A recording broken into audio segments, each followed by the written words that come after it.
ওই বড় ভাই চান্দা চাইছে, চান্দা দে। চান্দা দিতে পারবো না। চান্দা দিবি না মানে?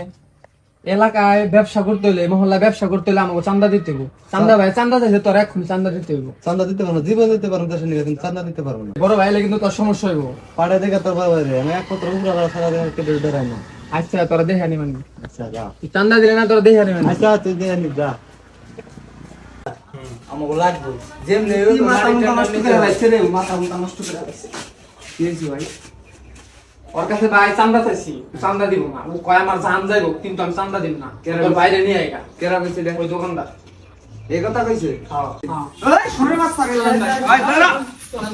দাঁড়া দাঁড়া দাঁড়া। বল বল ওরে তো ভাই আছে সেই ডাইরে বল। বল 2 মিনিট বল কেনা চান্দা দেব না কি কইছে কি কইবো ও কইছে ভাই যে আমি এই মহল্লার দোকান করি, আমি কোন চান্দা মান্দা দিব না। তোর কোন ভাই আছে তুই নিয়ে আইগা। ওই বললে তো এটা বাজারে তো আমাকে সম্মানটা নাই চাঁদা দল কেউ দিবে আপনারা খালি একটা হুকুম দেন, ওরা একদম পিছে। আরে ভাই চান্দা হ্যাঁ তুই এখন যাবি ওরা ঘরে মাইরে হ্যাঁ। ওরা বাজারের মধ্যে নাইটা করে ওরা ওরাকে বাজার দিয়ে আবি ভয় দেন না ঠিক আছে ভাই। ভয় বিতে তৈরি করবি যা ওকে ভাই। আরে ওরা একটা কিন্তু দেন আজকে। এই বেটা তুই তো কাম করছ ভাই। হ্যাঁ কেন? হ্যাঁ চান্দা দিবি না মানে?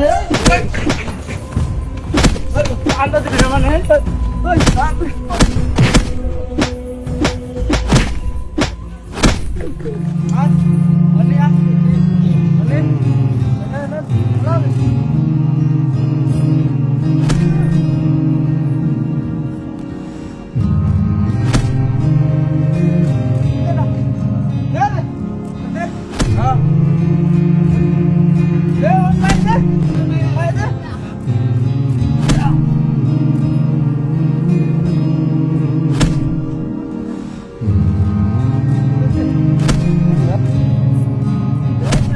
যারা জীর্ণ জাতির বুকে জাগালো আশা, মৌন মলিন মুখে জাগালো ভাষা। যারা জীর্ণ জাতির বুকে জাগালো আশা, মৌন মলিন মুখে জাগালো